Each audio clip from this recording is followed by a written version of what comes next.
Stein. En relación con todas estas publicaciones que se vienen dando en los últimos años, han aparecido dos libros importantes que tener en cuenta y a los que queremos referirnos ahora.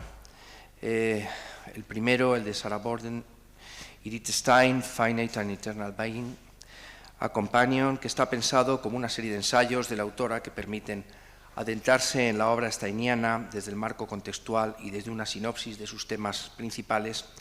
Y ya en lengua española hay que mencionar la nueva versión de Ser finito y ser eterno, llevada a cabo por Mariano Crespo, que está ahora con nosotros y a quien quiero agradecer su presencia para abrir esta interesantísima jornada de hoy, que espero disfruten y que sea provechosa. Así que sin más y para no perder más tiempo hoy, le cedo la palabra al profesor Mariano Crespo. Muy bien, muchas gracias. Yo quiero comenzar expresando mi agradecimiento a los organizadores de este... decía que quería expresar mi agradecimiento por darme la oportunidad de presentarles esta nueva traducción de Ser finito, ser eterno, y también agradecer públicamente a Ediciones Encuentro, que es quien ha publicado esta traducción, por el interés que desde un primer momento mostraron en la publicación del libro. Voy a intentar ser lo más breve posible. Yo tenía pensado hablar libremente, pero quizá para facilitar el trabajo de los traductores y para asegurarme yo que quiero decir todo lo que quiero decir, voy a leer un texto. Bien, como saben ustedes, de esta obra escrita por Edith Stein existía ya una traducción al castellano publicada en el Fondo de Cultura Económica, realizada por Alberto Pérez Monroy, y que se publicó, como les digo, en 1994. Y dicha traducción presentaba, a mi juicio, algunos problemas, sobre todo en lo referido al modo en el cual se vertían a nuestro idioma algunos términos técnicos en fenomenología. Por ejemplo, por darles algunas muestras, Natürliche Einstellung, que se traducía como conducta natural, sin embargo, cualquier, lector medianamente versado en fenomenología sabe que Husserl utiliza esa expresión para referirse a la actitud natural, ¿no? O, por ejemplo, aparecía traducido Erlebnis-Einheit como unidad de experiencia vital, cuando en realidad se trata simplemente de vivencia. O, por ejemplo, también se hablaba de Eigenes Sein como ser particular, cuando en realidad se trata del ser propio. O se traducía Unendlichkeit como infinidad, cuando en realidad en castellano es infinitud. Como les digo, presentaba una serie de problemas en lo relativo a la terminología fenomenológica. Años después, en 2007, como también saben, apareció una versión corregida en principio en la editorial Monte Carmelo dentro de la colección de obras completas, pero se habían ciertamente subsanado algunos problemas centrales de la traducción del Fondo de Cultura, pero existían otros problemas y también aparecía con bastantes erratas, ¿no? Entonces, por eso pensé que podría ser una buena ocasión para presentar una nueva traducción de este libro. Y en ese sentido he intentado también seguir la traducción, por así, canónica, que de la terminología fenomenológica ha hecho al castellano Antonio Cirión en sus versiones de las obras de Edmund Husserl, y también he tenido en cuenta la terminología que se utilizó en la traducción al castellano de un libro muy importante de Jan Hering, que cita con frecuencia Edith Stein, que es Observaciones sobre la esencia, la esencialidad y la idea, ¿no? Un texto que, como saben, cita frecuentemente Stein y que hay una serie de terminología técnica.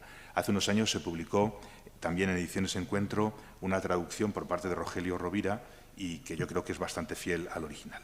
Bien, como decía hace un momento, salto aquí un pequeño párrafo, como decía hace un momento, Ser finito, ser eterno, intento de un ascenso al sentido del ser, constituye, como saben, la principal obra filosófica de Edith Stein y fue compuesta durante los años 1935-1936. Y, como todos ustedes saben, el manuscrito tiene su origen en un estudio anterior, Potencia y Acto, el cual debía constituir su escrito de habilitación. Y este libro constituye en gran medida, pero no exclusivamente, un diálogo entre el fundador del método fenomenológico, Edmund Husserl, y Santo Tomás de Aquino. Pero podíamos preguntarnos cómo hacer compatibles el método fenomenológico, que pone entre paréntesis la existencia del mundo, con una filosofía como la aristotélico-tomista, en la cual se establece firmemente la independencia óntica del mundo.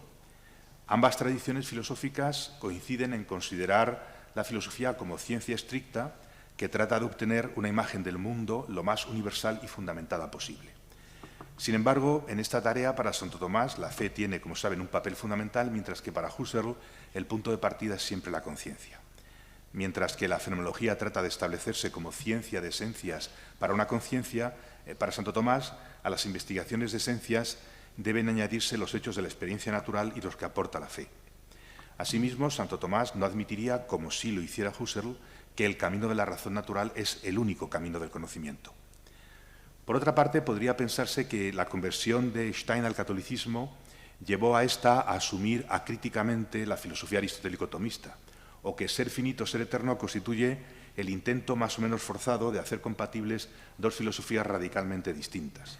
Sin embargo, nada más alejado de la realidad. Y tengo que confesarles que en este sentido la traducción de este libro me ha confirmado en esta convicción. El que Stein no asumió acríticamente la filosofía aristotélico-tomista se muestra en varias de las cuestiones abordadas en este libro. Y me referiré muy brevemente tan solo a una de ellas, a saber, la comprensión de la individualidad del ser humano. Stein piensa que la posición del realismo clásico de que la materia es el principio de individuación no es correcta. Y además considera que la posición tomista de que el rasgo de todo individuo es la impredicabilidad, esto es, la imposibilidad de ser predicado de otra cosa, es insuficiente. Stein postula una naturaleza, esencia o forma individual distinta de la naturaleza, esencia o forma específica para cada ser humano. Somos inteligibles no solo como miembros del género humano, sino también como individuos. Ciertamente, en lo que se refiere a este punto, Stein, como pueden adivinar, está muy cerca de la tradición escotista, pero tiene una posición propia. Incorpora la esencia o forma individual no como principio de individuación, sino como principio de singularidad individual. La cuestión que aquí se plantea es si realmente sucede lo que Stein defiende, a saber, si la individualidad resulta en última instancia de un principio formal y, por tanto, a priori, como una supuesta forma o esencia individual, o si, como sugiere Sarah Borden en su libro dedicado justamente a la individualidad en Edith Stein, cito, nuestra inteligibilidad como individuos distintos puede explicarse mejor recurriendo a diversas condiciones a posteriori, incluidas nuestras condiciones materiales, sociales, culturales, históricas y lingüísticas, así como especialmente el uso de nuestra libertad al hacer elecciones y formar así nuestros hábitos en medio de estas condiciones. Si esta explicación, dice ella, alternativa de nuestro carácter distintivo como individuos es adecuada, entonces plantear formas individuales a priori sería filosóficamente innecesario. Podríamos hablar de una forma individual a posteriori, en la medida en que podemos articular los patrones y hábitos entre las posibilidades humanas características de un individuo. Pero este no sería un individuo comparable a nuestra forma específica y, por tanto, no sería una forma individual rica en contenido a priori. Hasta aquí Sarah Borden. Aunque no descarto que el problema señalado por Borden tenga que ver con el modo en el que ella traduce las expresiones Artwesen y Einzelwesen, ella las traduce como forma específica y forma individual respectivamente, esta autora señala con razón que las esencias o formas individuales no se oponen, sin embargo, a la naturaleza o forma específica, sino que las primeras son más bien especificaciones de la esencia o forma más general. Si, por ejemplo, la facultad de reír es parte de la esencia humana, el tipo concreto de risa de Sócrates pertenece a la forma individual. Salto aquí una cita de Borden. Ahora bien, aquí puede surgir un problema al que alude Edith Stein en este libro y que tiene que ver con el tema al que dedicó su tesis doctoral, a saber, la empatía. Ciertamente, por ejemplo, puedo experimentar empatía con respecto a otros sujetos humanos dolientes, porque comparto con ellos una naturaleza común. En este sentido, puedo ser capaz de apreciar que alguno de ustedes está experimentando dolor de cabeza al escuchar mi intervención. Pero si cada uno de nosotros, además de la forma específica, tiene una esencia o forma individual, pudiera existir un límite en mi comprensión, por ejemplo, del tipo, de la intensidad, etcétera, del dolor de cabeza que otra persona esté eventualmente experimentando. Edith Stein es consciente de esta dificultad. Sin embargo, no puedo entrar aquí con detalle en esa cuestión. Otro punto que no quisiera dejar de mencionar es el tópico consistente en encuadrar la labor filosófica de Stein en lo que se ha venido denominando, en términos generales, fenomenología realista o realismo fenomenológico. Como todos ustedes saben, Husserl atrajo a un grupo de jóvenes filósofos, entre los que se encontraba Edith Stein, a la Universidad de Gotinga, donde él era profesor. Sin embargo, pronto se produjo por parte de alguno de estos autores, entre los que inicialmente se encontraba Stein, junto con personalidades como Alexander Fender, Adolf Reinach, Jan Hering, Roman Ingarden, etc., la percepción de un quiebre con respecto a los planteamientos del maestro. Lo que les apartó de este no fue el descubrimiento de la esfera de la conciencia, ni tan siquiera la puesta de relieve de la problemática de la constitución, entendida como el surgimiento de los objetos ante la conciencia, sino una conclusión no necesaria que estos discípulos de Gotinga creyeron ver que Husserl extraía de este descubrimiento. Y esta orientación al idealismo estaría siempre, según las declaraciones iniciales de Stein, documentada en el primer volumen de Ideas de Husserl, que como saben es de 1913. Aquí tengo un texto de Stein que tiene que ver con este punto, pero que no voy a citar. Stein, por tanto, inicialmente parece participar de esta percepción, como les digo, de este quiebre en el pensamiento husserliano, esta supuesta orientación desde un realismo inicial en investigaciones lógicas, 1900-1901, hacia un supuesto idealismo trascendental en Ideas 1. Bien, sin embargo, hay también textos de Edith Stein en los que matiza esta percepción inicial. La cuestión central que aquí se plantea es no si esta percepción del quiebre existió, sino si realmente el quiebre existió en el pensamiento de Husserl, ¿no? No puedo, como les digo, tampoco entrar en detalle en la discusión, y déjenme decirles tan solo que estoy muy de acuerdo con la interpretación que mi colega Eduardo González Di Pierro, aquí felizmente presente, ofrece al respecto en algún estudio suyo, ¿no? En primer lugar, esta percepción resulta un tanto sorprendente, ya que el supuesto giro trascendental de Husserl se produciría en 1904, con sus lecciones sobre fenomenología y teoría del conocimiento y con la publicación un año después de la idea de la fenomenología, ¿no? Esto es tan solo 3 años después de la publicación de la primera edición de Investigaciones Lógicas. En segundo lugar, y relacionado con lo anterior, Husserl insistió en que el mundo lo es para una conciencia y que la conciencia se refiere intencionalmente al mundo. Por tanto, no tendría sentido hablar de una conciencia absoluta desprendida del mundo, ni de un mundo que no se da una conciencia. Esto nos supone una especie de idealismo a la Berkeley. Sostener que el mundo, en cierto modo, depende de la conciencia no significa que aquel sea producto de esta. Lo que ocurre, como señala González Di Pierro, es que, cito, para que se manifieste una comprensión auténtica, real de la constitución de la naturaleza, se requiere necesariamente referirse a la subjetividad y a las estructuras que la componen. Hasta aquí la cita.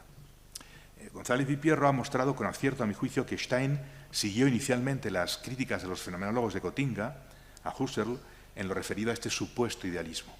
Sin embargo, pronto se percató de la continuidad existente en el pensamiento husserliano y de lo inadecuado de algunas de estas críticas. Como les digo, no puedo analizar más detenidamente este punto. Y por último, también quisiera referirme muy brevemente a uno de los puntos, por así decir, de fricción entre esas dos familias realistas, ¿no? Entre los fenomenólogos realistas y los filósofos más bien de orientación aristotélico-tomista, y a la cual ya me he referido un poco más arriba, y que para Edith Stein constituye también un punto central en Ser finito y ser eterno, y lo menciona en alguna parte de su obra.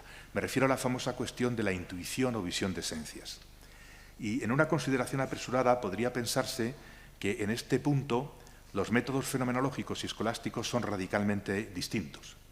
Así se pensaría que el método escolástico consiste en la elaboración lógica y en la valoración de la experiencia sensorial como previo paso a la consideración de los universales, ¿no? El problema de la abstracción, en definitiva. Mientras que en el método fenomenológico se trataría de una visión aparentemente inmediata de verdades eternas, algo que estaría reservado a los espíritus bienaventurados y en sentido estricto a Dios. Parecería, por tanto, que los fenomenólogos quisieran arrogarse el derecho de un tipo de conocimiento que, en última instancia, como les digo, constituye un regalo totalmente gratuito de Dios, esa visión directa de las esencias, ¿no? Los fenomenólogos, en definitiva, están preocupados por salvaguardar justamente la necesidad de esas esencias y por eso consideran que la abstracción no sería el método adecuado para garantizar esa necesidad. Sin embargo, como les digo, una consideración más detenida del método de la intuición de esencias, defendido por los fenomenólogos, pone de manifiesto que no es así. La propia Edith Stein se encarga en sus obras de esclarecer cuál es el verdadero sentido de este conocimiento. En cualquier caso, y como nuestra autora señala en este libro, cito, solo queremos destacar una coincidencia que es importante para nuestro propósito. Me refiero a que ambas ven en la experiencia natural el punto de partida de todo pensamiento que lleva más allá de ella. Sería un punto en común tanto en la fenomenología como en la filosofía aristotélico-tomista. Y tampoco puedo entrar con detalle en esta cuestión. Ya termino y quisiera hacerlo con un breve texto de Stein que, a mi juicio, resume el nervio de toda esta obra, Ser finito, ser eterno, y yo me atrevería a decir que resume también, de algún modo, la labor de todo cristiano que se dedica a la filosofía. Cito: porque al hecho innegable de que mi ser es fugaz, que se mantiene de momento en momento y que está expuesto a la posibilidad de no ser, le corresponde otro hecho igualmente innegable, que a pesar de esta fugacidad soy y soy mantenido en el ser de momento en momento, y en mi ser fugaz abrazo un ser que perdura. Muchas gracias.